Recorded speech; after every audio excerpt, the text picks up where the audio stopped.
Mire que acá también se puede abandonar la reunión. Ah, bueno, buen día. Estamos acá con el ejercicio 39 de la sección 5.3,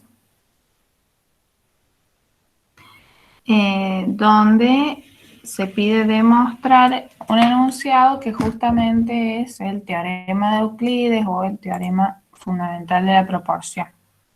Bien. Dice, demuestre que la altura trazada hasta la hipotenusa de un triángulo rectángulo separa el triángulo rectángulo en dos rectángulos que son semejantes entre sí y son semejantes al triángulo rectángulo original. Bueno, ese enunciado lo que quiere decir es que si tenemos un triángulo rectángulo ABC con un ángulo recto en B, en C, en este caso, ¿sí? La altura de la hipotenusa es el segmento CD.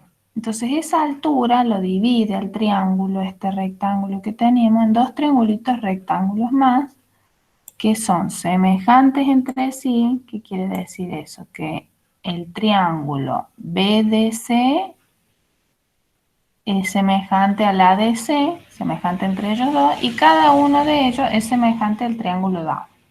Bien. Entonces,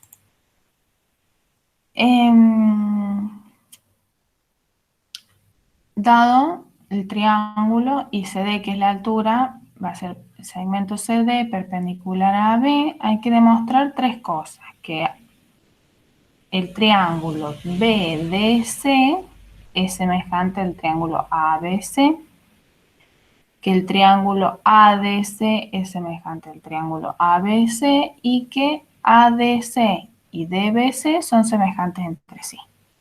¿Sí?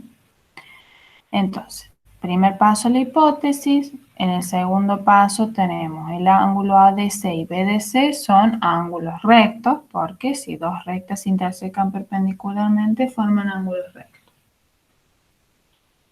Por otro lado tenemos que el ángulo B es congruente con el ángulo B.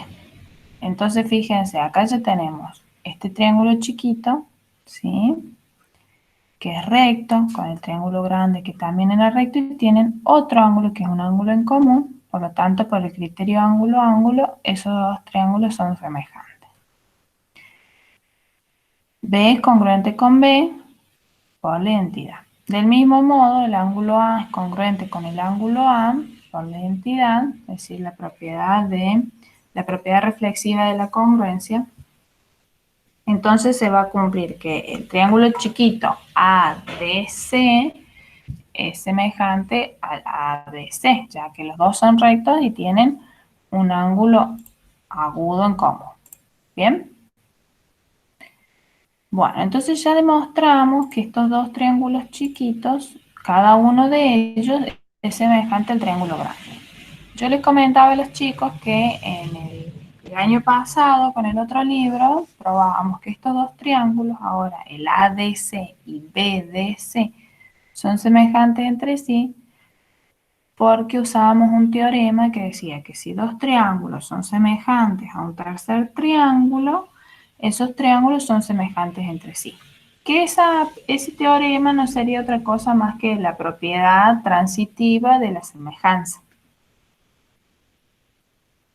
Si dos triángulos son semejantes a un tercer triángulo, entonces esos triángulos son semejantes entre sí. Pero en el corpus teórico, con el libro nuevo que estamos trabajando, ese teorema no aparece.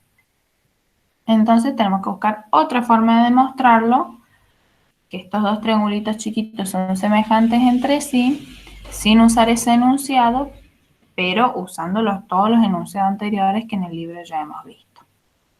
Entonces Elías nos decía que él había usado que estos dos triángulos tenían dos ángulos iguales. Fíjense, el triángulo ADC y el BDC son triángulos rectángulos.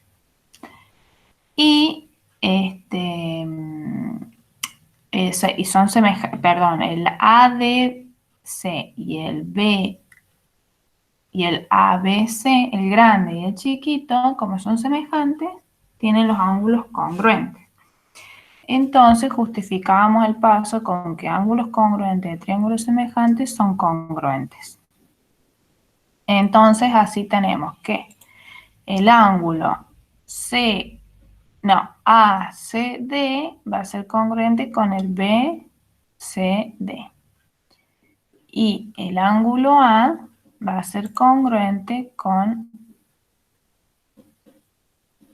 el ángulo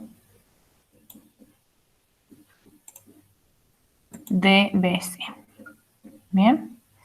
Entonces, de este modo, resulta que estos dos triángulos, ADC y BDC, son semejantes por el criterio ángulo A.